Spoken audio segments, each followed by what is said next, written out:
pour établir le climat de confiance, il était indispensable que le gouvernement établisse des mécanismes de bonne gouvernance et de lutte contre l'impunité. En effet, aussitôt investi, le gouvernement s'est penché sur les actions qui concourent à la lutte contre la corruption, les malversations économiques. Les moyens dont dispose le gouvernement doivent servir dans l'équité et pour l'intérêt de tous. Nous sommes contents que maintenant les contribuables comprennent qu'ils doivent alimenter les caisses de l'État pour que, à retour, l'État puisse subvenir aux besoins des citoyens. Pour lutter contre les malversations économiques, nous avons une ferme volonté de renforcer le système de contrôle et de suivi du travail des fonctionnaires. Pour cette fin, depuis des jours, nous sommes en train de réorganiser les fonctionnaires pour que chacun ait un cahier de charges personnel et un plan d'action sur base duquel il signera un contrat de performance.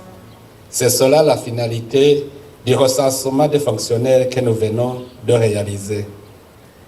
L'autre action importante, sans laquelle rien ne pouvait aller, c'était le renforcement de l'état de droit, de la protection des droits de l'homme et de la lutte contre l'impunité.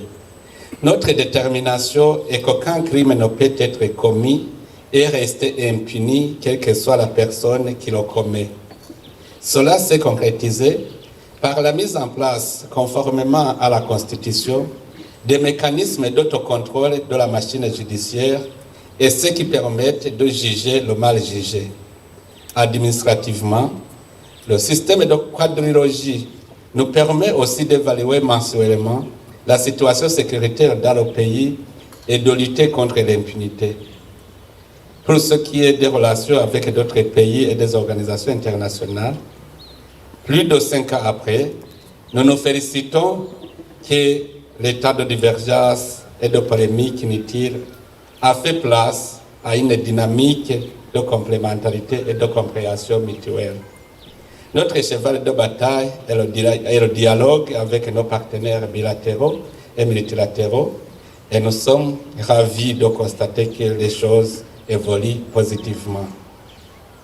Le Burundi se remet pas à pas sur les rails des séquelles des crises qui ont caractérisé le pays depuis la colonisation subsistent.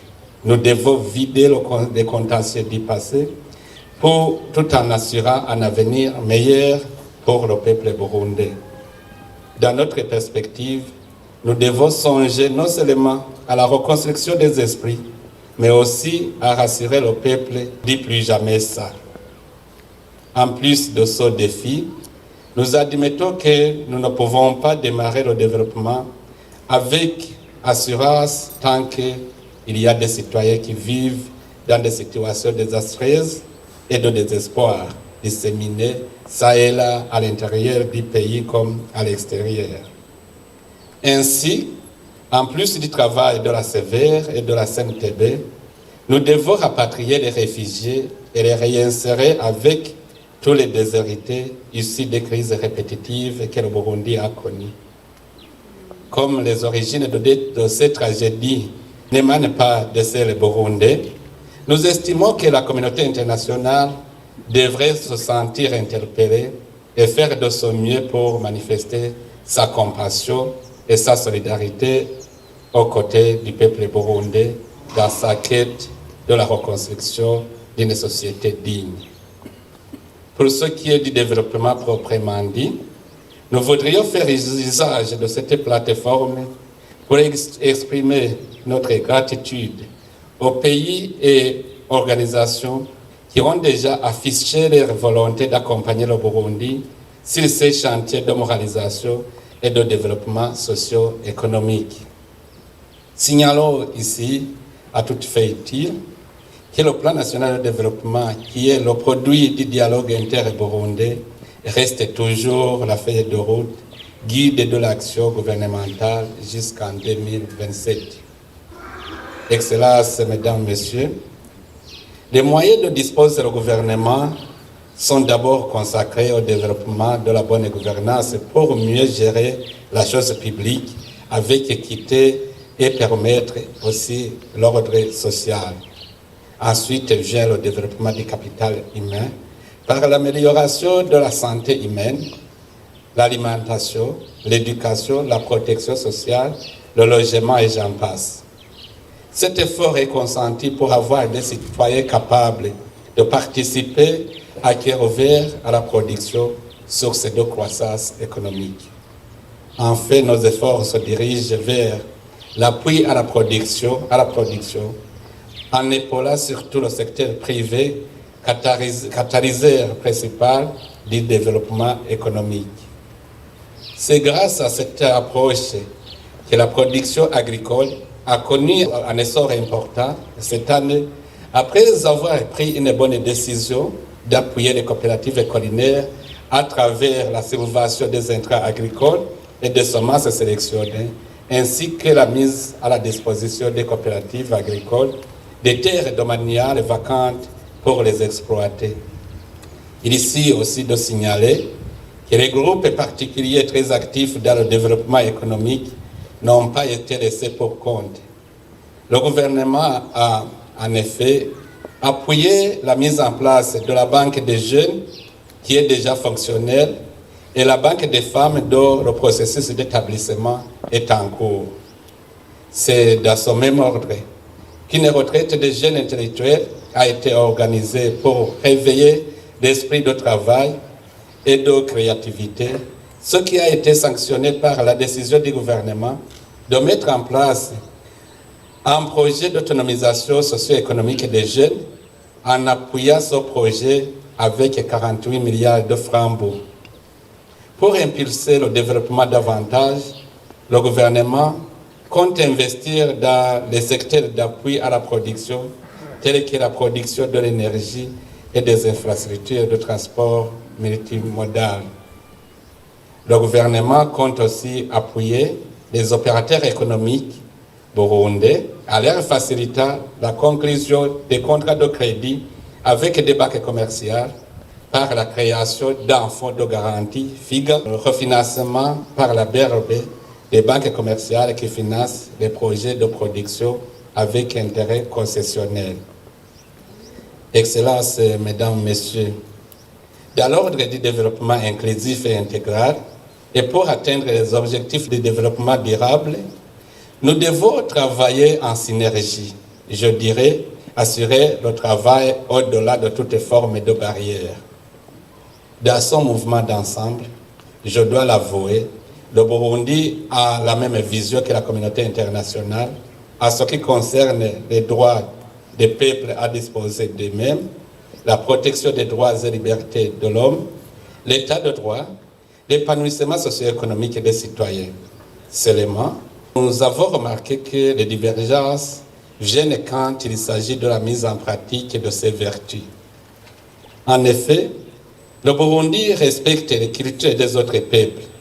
Nous puisons dans leur culture ce qui nous est nécessaire dans le développement scientifique en tant que citoyens du monde, mais nous ne voudrions pas qu'au niveau pratique, d'autres viennent nous imposer leur modus vivendi, car, comme le dit mieux l'adage français, d'autres pays, autres coutumes, le mieux c'est la complémentarité. Notre souhait est que tous les points de divergence et les zones d'ombre observées dans nos relations avec certains pays et organisations soient un souvenir du passé pour désormais traiter et affronter ensemble les défis du moment afin de trouver des solutions pour un avenir meilleur. À notre entendement, seul le dialogue va permettre une coopération gagnant-gagnant fondée sur le respect mutuel. Dans ce cadre, nous sommes convaincus que le monde n'a pas de frontières, que les frontières entre les pays ne sont que des limites politiques et géographiques permettant la bonne organisation d'une nation. La pandémie de coronavirus qui secoue le monde aujourd'hui en est une parfaite illustration. Ainsi donc, nous souhaitons qu'il y ait une solidarité internationale beaucoup plus accrue dans l'amélioration de la vie des peuples, la lutte contre la pauvreté, la protection de l'environnement, la paix mondiale caractérisée par la lutte contre le terrorisme, les crimes internationaux et transnationaux. Excellences, Mesdames, Messieurs, dans nos perspectives pour cette année, nous envisageons de juguler les défis identifiés dans les domaines de la bonne gouvernance, la lutte contre la corruption, la participation citoyenne dans les affaires du pays. Nous allons canaliser tous nos efforts sur le développement du capital humain, la lutte contre la pandémie du Covid-19, l'éducation et la protection sociale.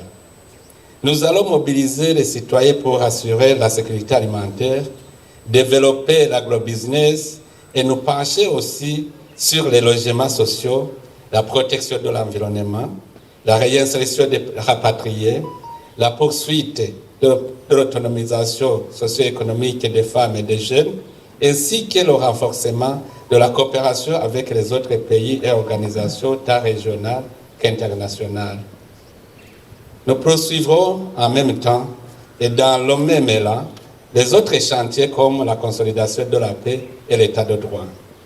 À ce propos, nous voudrions porter à votre connaissance que la alternance sans dispute au sommet du parti au pouvoir à travers le congrès extraordinaire tenu le 24 janvier 2021 est un nouveau chapitre encourageant. Le parti maintenant n'est plus la source de postes ou de bien-être des leaders, mais il est devenu le moteur et la source incontournable de la force vive des citoyens et de la politique du développement socio-économique. Toujours dans le souci d'impliquer tous les Burundais dans les chantiers du développement, nous avons convié les professionnels des médias à un atelier de 2 jours, à l'issue duquel il a été recommandé qu'un dialogue soit initié sans délai avec les organes de presse sous sanction, afin de s'assurer que ces derniers commencent en même temps que les autres forces vives de la nation ce périple vers le développement durable du Burundi. Excellences, Mesdames, Messieurs, je m'en voudrais si je parlais seulement des perspectives d'avenir en oubliant de souligner la menace de l'ennemi commun à tous les peuples du monde. En plus des crises sécuritaires et humanitaires à travers le monde entier au cours de l'année 2020, le Burundi n'a pas été épargné par l'éruption calamiteuse de la pandémie du Covid-19. Nous étions sur le point d'en sortir triomphant, n'eût été la négligence de certains de nos compatriotes. Malgré les ondes de choc sentis ça et là, les peuples du monde en général et les Burundais en particulier ne devraient pas laisser place au désespoir et au découragement, sinon l'ennemi va prendre le dessus. C'est une maladie qui, si nous l'abordons maladroitement, risque de nous surprendre car elle se dissimule parmi nos amis. Si nous l'abordons maladroitement, nous faisons aussi du mal à nos compatriotes. C'est ainsi que le Burundi a adopté une stratégie appropriée. Et avec l'épisode 2 de la campagne Ndakira Sinandura Sinanduza Coronavirus, nous avons galvanisé les capacités innées de l'homme et de l'endurance et nous sommes à un taux de réussite encourageant, ce qui nous rassure de la victoire prochaine encore de cette pandémie. Excellences, Mesdames, Messieurs, en clôturant mon propos, je voudrais, au nom du peuple burundais, remercier une fois de plus particulièrement nos amis traditionnels qui sont restés avec nous en toutes circonstances.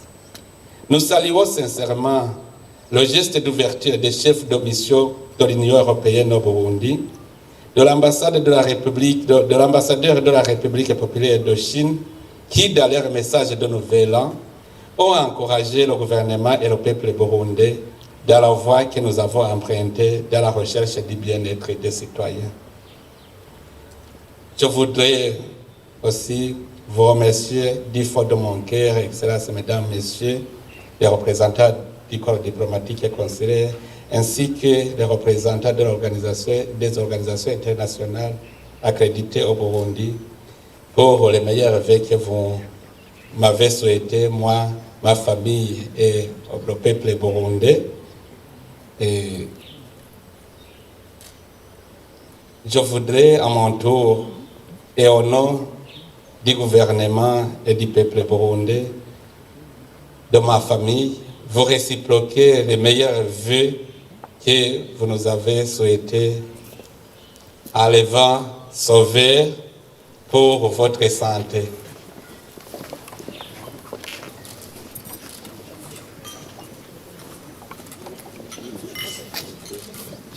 Et l'année 2021, soit pour vous, soit pour les pays et organisations internationales que vous représentez, pour vous-même, pour vos familles et pour tous ceux qui vous ont cher, une bonne et heureuse année, une année de paix, de sécurité et de victoire contre la désastreuse pandémie du Covid-19.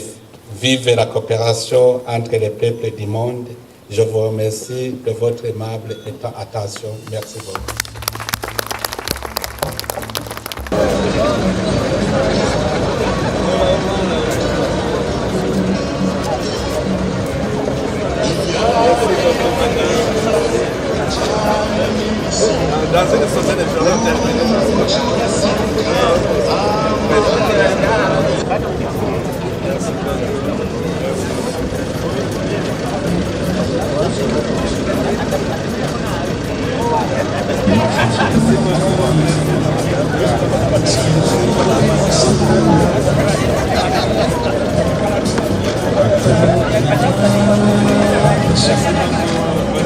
Merci.